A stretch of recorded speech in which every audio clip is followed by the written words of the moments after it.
I'm going to be making focaccia bread, and I'm gonna walk you through the process. First, dissolve a teaspoon of honey into a cup and a half of warm water, and then stir 2 1/4 teaspoon of yeast or 1 packet into that. Then set it aside for 5 to 7 minutes for it to proof. Next, in a separate bowl, mix 3 3/4 cup of flour with 1 1/2 teaspoons of salt. And then once the yeast is all the way done proofing and it's nice and foamy, see, just like that, you're gonna mix that together until there are no clumps and it is just a dough ball. This took a little bit of elbow grease. Next, add a tablespoon of olive oil and mix with your hands until absorbed.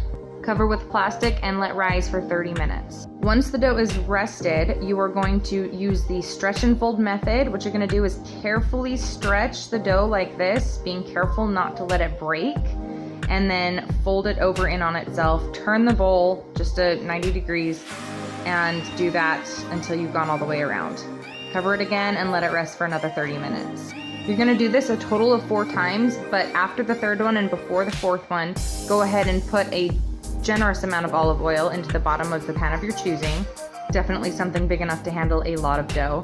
And then after the 4th time, put it directly into your pan, roll it so that it's totally coated, and then stretch it to fit the sides. If it doesn't stretch, cover it and let it rest again, and then it should stretch perfectly for you. Next, you're gonna cover it, let it rest for an hour, and then when that is done, you're gonna play the piano on it, just like this. Stick it in the oven for 25 minutes at 450 degrees, and this is what you should come up with. It is delicious, it's super fluffy, and it goes really good with pumpkin Alfredo. I've got a separate video for that on my page. Go check it out if you're interested. Happy eating!